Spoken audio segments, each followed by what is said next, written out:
Hello everyone and welcome back to another Strategoi video. It's just Jonas today. It's back to the days of old where I'm doing a video solo. It's been a really long time since that happened. The main difference being now that we know who we're missing. We're missing Ryan. I know it's a sad day for all of us, but he's working on location. If you've watched his previous videos, you'll know about that. But if if you bring your Alariel into your list and you roll a 3-up, maybe we can resummon him and he'll appear in the next couple of days. I've been entrusted with the videos for today and tomorrow, so luckily for me, it's both for the armies that I actually know pretty well. We've got Sylvaneth today and tomorrow, as you can see at the bottom here. It's Soulblight time. Tomorrow's Scourge of Ghyran video will certainly get the blood pumping. So yeah, not much of a a guessing game there because it's the only one that we've got left. Also, newsflash, there's new battle profiles.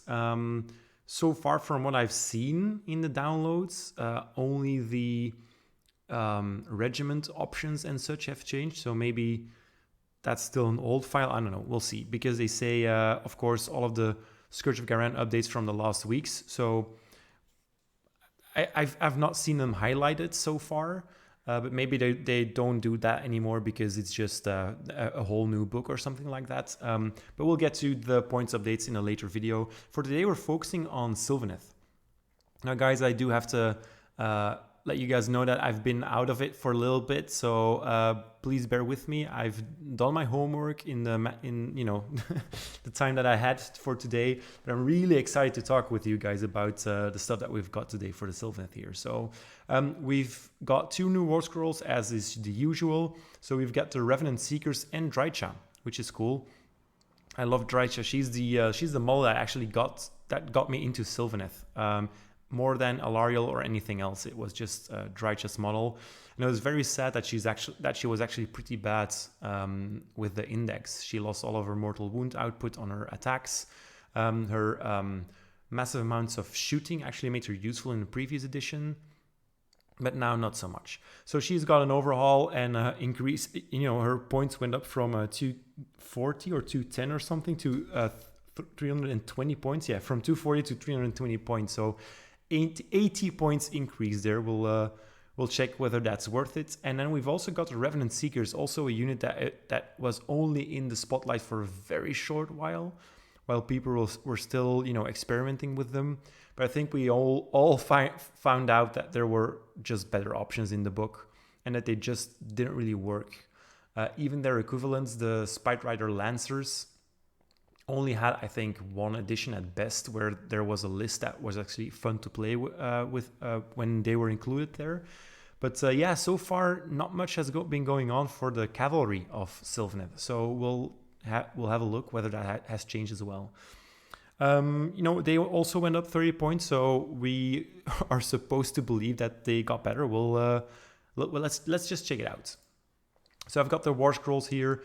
Now, per Ryan's tradition, we'll first look at the stat wheel and the keywords below. So the stat wheel for Drycha has not really changed at all. Still 5 control, 12 health, 10 move, and a 3-up save. And also her keywords have remained the same. So she's still a monster, only Wizard 1.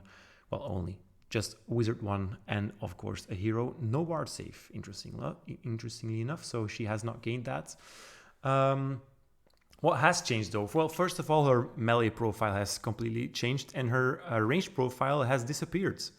As you might know, she had 10 attacks for her beetles and her skittering, insects that were swarming around her. And you could either choose to increase the range profile from 10 to 20 attacks or the melee profile from 10 to 20. And then you also had the slashing talents, which was only 5 attacks, I think, and no crits on 2 hits. So actually quite a lot of changes here for her profile. And that's also where the main part of her value is going to come from. If you look at the profile now.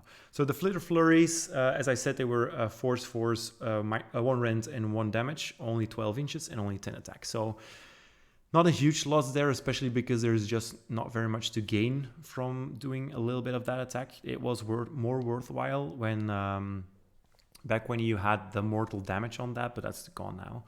Well, it was before as well. And also the slashing talents has actually doubled in effectiveness here. Went from 5 attacks to 10 attacks to, compensate for the 20 attacks that you've lost on your low value attacks. Still 3s to hit, still 2s to wounds, but 2 rend instead of 1, which is actually a very important change, but still only 2 damage. Now, she used to have +1 rend versus infantry. She's not got that anymore. She now has rend 2 versus everything, but it has crit 2 hits now. So you could see there, you're going to get at least, let's say, 1 to 2 attacks on average. Ryan usually compares the crit 2 hits with +1 to hit, so that would put her on 2s to hit and 2s to wound, which is an amazing profile, obviously, all 2s, if you look at it that way. Personally, I don't think it's a huge loss, actually, to lose those 20 attacks, well, 10 from range and 10 from melee, that were really low value anyway. It was obviously handy versus stuff that had a great save, but now you've got extra rend. I think that actually makes her a little bit more trustworthy, as in more dependable damage-wise. Is it 80 points more trustworthy, though? Well, that will have to be seen from her abilities. Now, she's lost a whole bunch of her abilities. Nothing that she had before has remained the same, or she just has not retained any of her abilities. So the Mercurial Aspect is gone to increase the attack characteristics of her weapons. The Primal Terror is gone, so no more having the control score on a 2-up, which was kind of useless in itself most of the time anyway.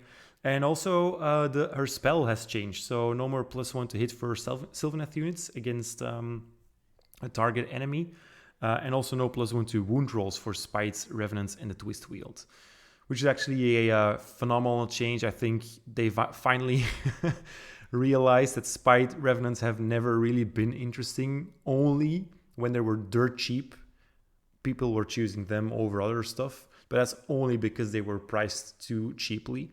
So now they finally cut her loose from her Spite Revenant theme, and she's been set free a little bit to cause more mayhem here and there. Otherwise, her unit details have remained the same, so except for a point cost, obviously, but she can still bring all the Sylvaneth units and 1 Forest Sentinel max. Okay, so now let's look at the abilities that she has gained. So first of all, we've got strength from Spites. So the theme is still there, the Spite is still there, but it's not bound to any keywords. Thank God. It's a passive, and it's actually a really good one. Ward rolls cannot be made for damage points inflicted by this unit's attacks. That's great, especially if you keep in mind that you've got 2 rend now. It's actually really, really, really good. That makes her a menace versus heroes or very tanky units. I think that's actually very scary. Especially if you let your opponent know beforehand. It's actually a little bit like a scaring tactic. Don't get in combat with the Drycha. So very useful there. I'm gonna take a quick sip.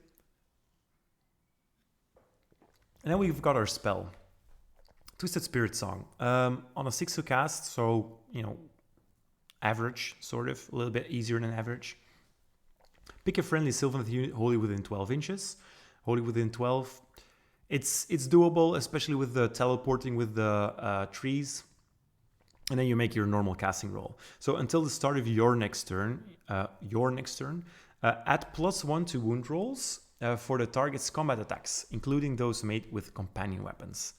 That's really cool. And we've got this theme here where they changed 2 war scrolls that actually would pair well together. So we also get get a unit with companion weapons, and that would actually be really useful. It's also a small change that we've been seeing for Scourge of Ghyran and a couple of other stuff, that they're finally acknowledging that companion weapons do need some help sometimes, because 4+2 hit is really rough on all those companion weapons. In addition, if the target is non-Kurnoth, add 1 to the attacks characteristic of the target's melee weapons. So you've still got that for the cavalry, you've still got that for your Spite revs, for your tree revs, even for your heroes, to be honest. So that would actually work on all non-Kurnothy units. which is kind of scary. You know, it would work for her. It would work for Durthus. It would actually even work for Alariel, which is yeah, really, really nasty. But they do have to be wholly within 12 inches, so keep that in mind. All in all, I think this is a really cool spell. We see here that they kind of want you to mix stuff up, right? They don't want us to stick to the usual Kurnothi spam that has been working well for us several editions.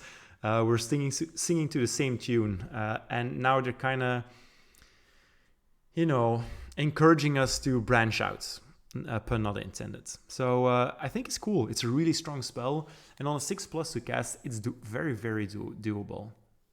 I like this spell for her a lot because it works well on her, though she doesn't need a +1 to wound, but the +1 attack is nice. But it works especially well for units that you know would pair with her. So a big unit of what's it called? The Revenant Seekers here to the right of this, or the Spite Revs. And you know, don't hold back. You could actually still do it for Kurnoth units because all the melee variants hit on 3s. And wound on 3s as well. So +1 to wound there is not bad. All right, and then on to a very, very juicy ability. This is the Vicious Spite Swarms. A reaction, opponent declared a charge ability for a unit within 18 inches of this unit. So pretty generous. Any charge ability would work, so everything with a charge keyword. And then also within 18 inches, that's a massive bubble, you guys. And this is actually where her attacks from the Spite Swarms went. It went to a flavorful ability that I really, really like. So your opponent has to pick one of the following debuffs for that charging unit. So either they avoid the swarm, so they have to go around it in you know, in the lore, in your imagination. And they subtract D3 from the charge roll. And if they would re-roll it, they would once again subtract D3. So that's not added on top.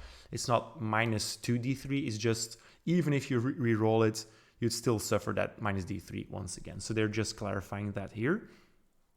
Or they could choose to go through the swarm. And then they have -1 to hit rolls for that unit's attacks for the rest of the turn. So not until their next turn or your next turn, just this turn. And you add +1 to hit rolls for attacks that target the unit for the rest of the turn. Boy, oh boy. That is nasty. That is really, really nasty. Now, the question comes up, like, an opponent declared a charge ability for you within 18 inches. So your opponent will... I imagine that means that they can't see their charge roll first, because that would kind of, you know, make this ability completely useless. So your opponent has to really gamble here and predict, like, how big is the chance that I'm actually making it in. And if they think it's too risky, they're allowing a -1 to hit to their units, and then also they allowed at least Drychan and maybe even other stuff to hit back much harder with a +1 to hit, because that would actually put her on a +2/+2. That's really good. That's really, really good. Because keep in mind, no ward rolls from her attacks. And also, if you've already got a +1 to hit, you don't need to spend your all-out attack on her, for example. And you could still all-out defense her in your opponent's turn when she's taking hits. And then she'll probably be strong enough to hit back. And also keep in mind, though she only, between parentheses, because she only has 12 wounds, she also doesn't bracket. So if she's wounded, it's not that big of a deal. So this ability is actually really, really cool. Okay, so all in all, I think this is an amazing war scroll, actually. It's really good. The weapon profile is amazing. All the abilities are good. The only thing that makes me, you know, think twice about this is its price tag. 320 points is quite steep. Now, is it steep for the war scroll? No, not necessarily, but it's steep for a unit that has no protection except for a 3-up save. It's a little bit like the Carnosaur if you've watched the Seraphon video. Also, of course, Drych has a better save than the Carnosaur. That's still not that easy to keep her alive. Though it has to be said, there's so much healing in the book. You even get more healing from the new artifacts, which we will get to in a second. So there is definitely something going there. And now you can easily slot her into your monster list if you want, and she'd make a very good combo with well, anything smaller-ish, I guess. You could run her solo. You could pair up with a Durthor or Tree Lord, though they probably don't need the +1 to wounds. So they kind of want you to pair her with the Revenant Seekers or the Spite Swarm Riders. And I think she's actually a really good combination for them. So let's look at what we've got for the next War Scroll. So the Revenant Seekers, as I said, they went from 200 points to 230, so a 30-point increase. As for their stat wheel, it's the same, so 12-inch move, 4-up save, 2 control, and 5 health. And also their keywords are the same as far as I remember. Now what has changed, again, are their melee weapons. And it's actually a very, very nice change, especially if you're a little bit familiar with Lumineth, and if you're watching this video, you might actually be, if you're an elf lover like me. You'll know that if you see crit mortal on damage 2 weapons, that's always nasty, right? They had that ability before, so it was already crit mortal, and it was 3 attacks, 3 hits, 4 to wounds, 1 rend, so that's the same, but their damage went up by 1, which is really strong. I mean, I can't stress that enough. It's really, really good. What we also see is that the sharpened mandibles have not changed at all. They're completely the same. Now, keep in mind, there is some interesting shenanigans now with Drycha adding +1 to wounds rolls to those profiles, you know, potentially. And also adding one of +1 attacks to the Scourge sickles. So that's pretty cool. And if these guys would be charged instead of be charging, and they're close enough to Drycha, she'll debuff them a whole bunch, and they'll get +1 to their hit profiles. Well, not the companions, obviously, but the Scourge sickles once again. And then also give them a protection with -1 to hit. So that's already looking pretty good. I like that they've moved away from, oh, these guys are our healers and they don't really do anything else, to, well, they hit like a truck. Or they could hit like a truck. Now, keep in mind, they're almost as, well, they are just as healthy as a 5-man unit of Dawn Riders, but they have a worse save by 1, and they also have like half their attacks. So their attack profile is more interesting now, definitely, but it'll depend on the 1 ability that they've gained here, and they've lost 2 to make it worth their points. So once per turn army, any hero phase, keep that in mind. Pick a visible friendly Sylvaneth unit, wholly within 12 inches of this unit to be a target, okay? Roll a dice. On a 3-up, the target has a ward 5+ for the rest of the turn. All right. So they went up 30 points for 1 extra damage, which is nice. And they lost their healing ability, so that they don't heal 3 anymore. And they also lost one of their buffs that said that they would allow units wholly within 12 inches to rally with 3 extra dice. So they are no longer the healers.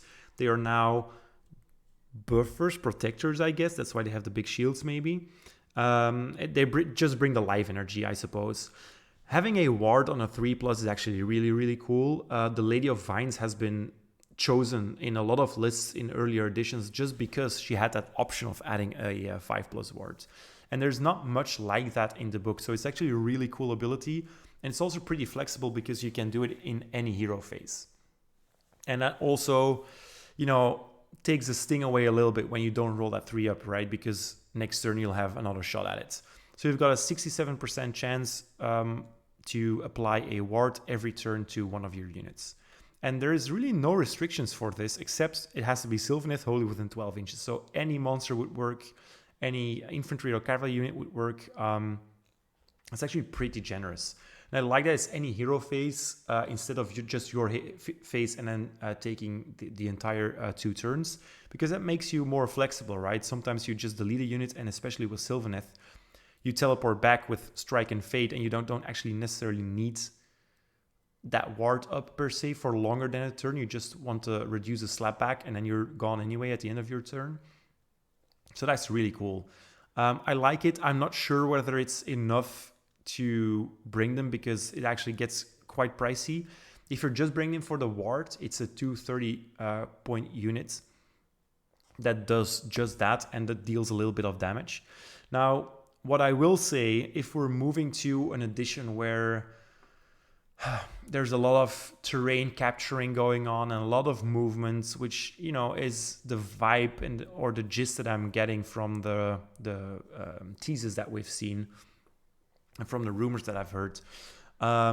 This could actually be a really interesting unit because at least they move 12 inches. You don't necessarily need to use your teleport on these guys to get, you know, to different sides of the field. And keep in mind, we still have Belthanos as well. And Belthanos loves units like this as well. So there is something to be said for them.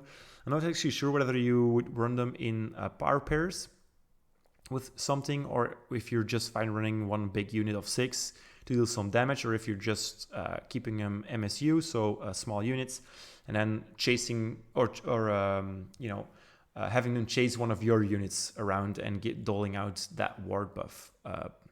Yeah, so it's an interesting scroll. I think I like it. If you've followed the channel for a while, you'll know that I don't necessarily love the idea of having the only reason to bring your units on a dice roll, which is just, and it's also a D3, which is still a, you know, a pretty substantial chance of not getting any value from them. But it's nice that their Scourge sickles have improved.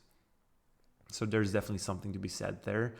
And they would actually make a really, really nasty combo with Drycha. If you've got 6 of them and then Drycha, well, you're looking at a, how much is that? 800 points almost, or over 800 points, almost 800 points, which is steep.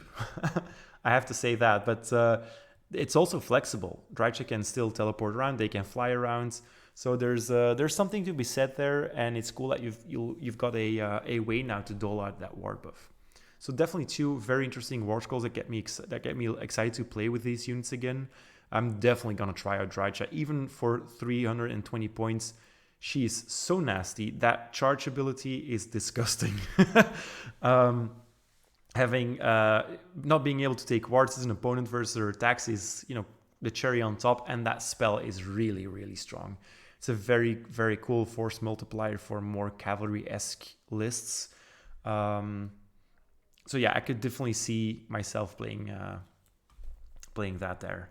So interesting combination, and yeah, I mean, the Revenant Seekers, I might also play those. All right, I've been chatting for quite a while. No additional spell lore for the Sylvaneth, and also no heroic traits, but we do get 2 battle formations and 3 artifacts of power. Now, Ryan usually goes over all of the previous stuff, which I think is really, really interesting and cool, but I also have to keep my the strength of my voice in mind.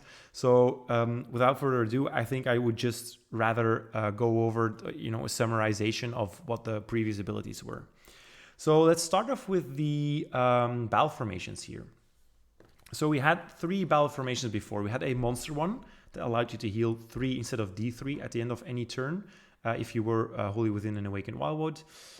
You had something for non-kernel of charging infantry, so for the Spine Rifts.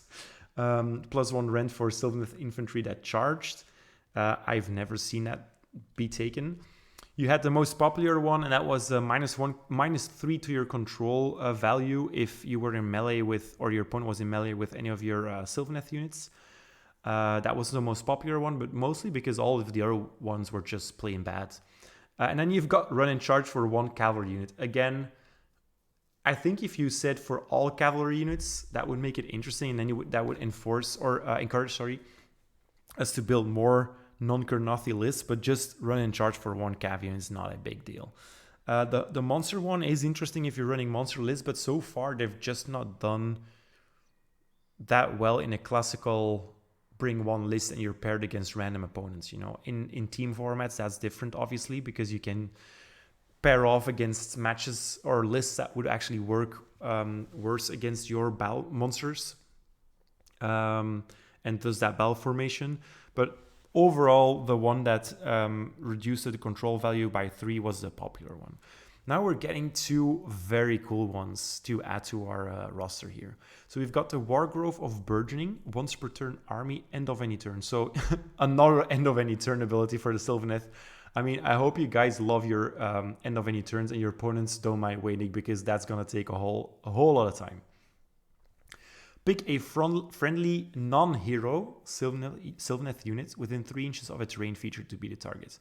Keep in mind, terrain features, that's all of our wildwoods. That's all of the terrain features that you put on the table, and also your opponent's terrain. So it might not seem like much, but it's actually not that difficult, I think, to be within 3 inches of a terrain feature, especially if you keep in mind that you want to be close to a Sylvaneth an Awakened Wild anyway to teleport back. You could still choose to do this ability after the teleport back, so after the Strike and Fade, and then deploy your unit within 3 inches of your wildwoods, and then you would still be fine. So you pick 1 unit, keep that in mind, but you pick it at the end of any turn, so also your opponent's. If the target has a health characteristic of 1, so that's our Dryads, return up to 3 slain models to the target. If the target has a health characteristic of 2 or more, so that's all of our other stuff, roll a dice and then pick one of the following. Either you're healing it, so that would be interesting for monsters or big wound profiles like the cavalry units that have 5 wounds. You heal X, where X is the value to the roll. So that's a D6. And then you've got, it would be interesting if they just said heal D6 to the target. Why not? But anyway, less text. And then, or you could go for a rally-esque ability where you return a number of slain models to the target with a combined health characteristic that is equal to or less than the roll. I think that's mostly used for your Sylvaneth, what's it called? Tree Revs and Spite Revs, because those are easier to return. Now, do keep in mind you roll before you pick. So if you roll a 6 and you want to return a cavalry unit, a cavalry model or a Kurnoth, you could check it out and check whether you have enough wounds to bring such unit back. So I guess that's why they don't say heal D6, I suppose. Or if you roll too low to do that, you could just go with the heal. So quite a flexible ability and very, very Sylvaneth-y. I really like this one. It's a free rally on 1 unit per turn. Every turn, even your opponent's. That's 2 CP in a battle formation. I think that's really good. A little bit less flexible, of course, because you have to be within 3 of the terrain feature. And then you've got a teleport ability, or at least something that allows for teleports. And I love all types of teleports. Wargrove of Everdusk. Friendly Sylvaneth heroes can use the Walk the Hidden Paths ability, even if it has been used by another friendly unit in the same phase. Now, Walk the Hidden Paths, guys, I want to just quickly clarify. That's the ability that allows you to teleport in the movement phase. That's also why the banner is gray here. So it's not the Strike and Fade ability. So you can't teleport back twice. You can teleport forward or sideward or whatever you want to go in your movement phase twice, though. And that's actually pretty cool, especially once again if we're moving to a GHB where movement is even more important and you have to be all over the place. Having an extra teleport is actually pretty nice. This is especially good for all of those times where you want to run power pairs, and that was something that was kind of discouraged by how our army functioned. You could not easily run, let's say, Kurnoth Sights and a Revenant. God, so many Revenants. The one that buffs Kurnoths, because they were just not easy to teleport forwards. And then you had one unit teleported forward, and then you had to hope that your hero could fly up there. So that's been changed now with, if you take the Wargrove of Everdusk, you could teleport 2 of them. But keep in mind, it's only heroes, and it's also pretty risky if you use it that way because you can't teleport a hero back. All in all, I think I would, if I add these 2 to our roster that we had, I think I'm going to go with Stirring Life. This is just good for any list, for any situation in the game. You're gonna take damage, you're gonna need to heal, you're gonna want to return models. It's always good. Depending on what battle tactics we get for the new JHB, I might swap to Wargrove of Everdusk, so the one on the right here, to have the Duskwalk ability. But it really depends on what we need to be completing as battle tactics. Overall, though, I'm very happy with these two new choices, and it actually makes me kind of forget about all the other stuff that we had. Yeah, it's really good. I like both of them equally. All right. And then on to the artifacts of power. So once again, I'm gonna summarize real quick here. We had the Seed of Rebirth before, in the other artifacts of power list that let you res your hero on a 3+ with 1 wound. You had the Greenwood Gladius, a crowd favorite in previous editions. It added attacks in the previous editions, but now with the index on a roll of a d3 on a 2, you dealt that many mortal damage in the combat phase. Not impressive at all, if you ask me. And then you had the Ground of Fellbowers. That was actually pretty cool. So also in the combat phase, you rolled a d6, and on a 3-up, you target an enemy unit, you roll a d6. And then on a 3-up, you would apply a +1 to wounds debuff to that unit. So all of your units would get +1 to wounds with melee attacks if they were targeting that unit. Pretty strong artifact here, but we've got some really good competition. Okay, so first of all, we've got the Glamour Weave. Each phase, you can reroll 1 hit roll, 1 wound roll, and 1 save roll for this unit. That's cool. It's, well, not cool, but it's handy. Overall, you're going to get massive value out of that because it's each phase, not once per turn. Like we've seen those abilities, right, where you had that once per turn reroll for something.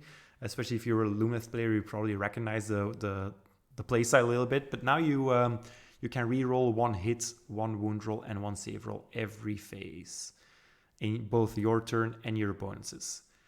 Pretty cool. If you've got a well-protected unit, that's actually really nice. It's good on Durthus. I would not take it on any other units, I don't think. It's really there to improve the Durthu profile. Maybe on a Tree Lord's Ancient or something like that, but you don't see those being picked much anymore anyways. Then we've got the Acorn of Ages. It's back, you guys, and it's still really cool. It does somewhat the same thing. So once per battle, your hero phase, if there are fewer than 3 friendly Awakened Wildwoods on the battlefield, set up an Awakened Wildwood wholly within 12 inches of this unit.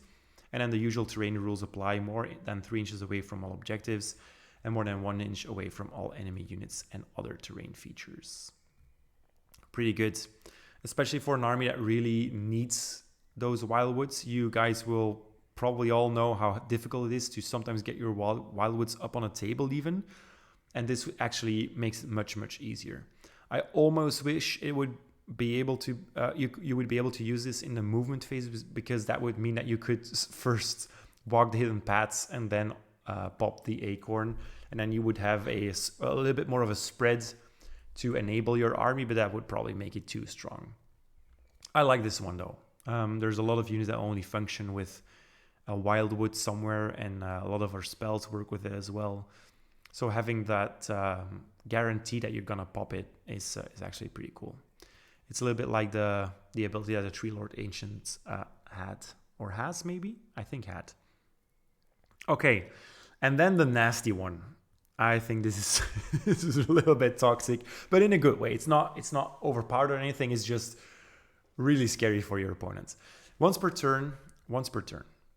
Army. So both your turn and your opponent's. Reaction. Your opponent declared a spell ability for you within 30 inches of this unit. You get to unbind it, so it's an unbind ability. And then if your unbinding roll exceeded the casting value, so just like normal unbinds, the spell is unbound like normal. But then, if you've unbound that spell, you inflict an amount of mortal damage on the caster equal to the difference between the casting roll and the unbinding roll, to a maximum of 6. Holy moly, that maximum of 6 is really nasty, GW. I mean, it could have been 3, and I think it would still be an interesting ability. but 6 is nasty. If you've got a hero somewhere in the middle of your field, you're gonna discourage your opponents from using counterspell or any stuff like that. They don't want to use spells in their hero phase. They don't want to use spells in your hero phase. It is nasty. So yeah, it's really cool.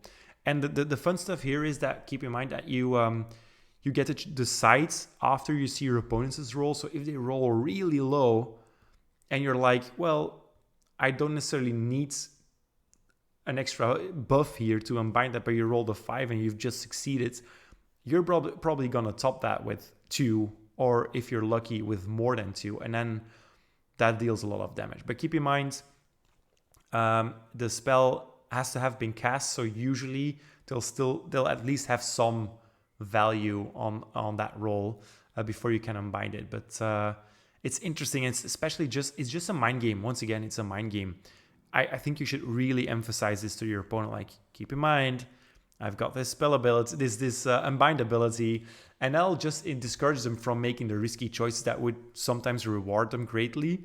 And I think the effectiveness of the risk here is better even than the effect itself. So all in all, I really like all of these abilities. I don't think I would play the Glamour Weave just because we only have if you only have one artifact to choose from. But you know, we've heard that you could probably buy more artifacts and then things get interesting. I still really like the Seed of Rebirth for your Durthu, for example. But Glamour Weave is equally good. I think maybe even more useful because you don't have to you try that effect on a roll, and that's always nice. Crown of Felbar is also pretty good, but I think if I have to choose, I will probably default to Acorn of Ages first because that's just always good, depending on what list you're running, of course, so not always, I suppose. And then I would probably move to either Ranus Lementiri or Glamour Weave. But keep in mind, you can't mix and match from the other artifacts. You can't put a Seed of Rebirth and a Glamour Weave on the same unit, even if you've bought your second artifact. So yeah, nothing of that sort. All right, guys, that brings this video to a close. Overall, I'm really interested in what you guys think about this. I do have to let you guys know once again, from all the armies that I've played, I find Sylvaneth the most difficult army to master. I think Ryan is a little bit in the same boat, actually.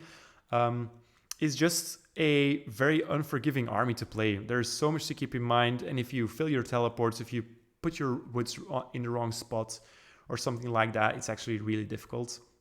Though a lot of the most recent rule changes have made the life of Sylvaneth players much more palpable and much easier. But all in all, I'm happy. I love that Drycha is once again a little bit scary, and she's also scary. She's not in combat, which is nice. I like the new artifacts of power. I like them even better than the ones that we had before. And you know, the battle formations are just really cool. I think I'll be running Stirring Life, the Wargrove of the Burgeoning, for most of my lists. And you know, maybe there's a list somewhere where we're running Drycha, a couple of cavalry units that are Stirring Life and returning models or healing, and then reducing charges and doling out ward saves, and then you've got your tree rifts to teleport around a little bit as well. Maybe throw a Durthu or an Alariel or a Balthanos in there. I think things are looking pretty well for the Sylvaneth. This is really cool, and this must get your creative juices flowing, right?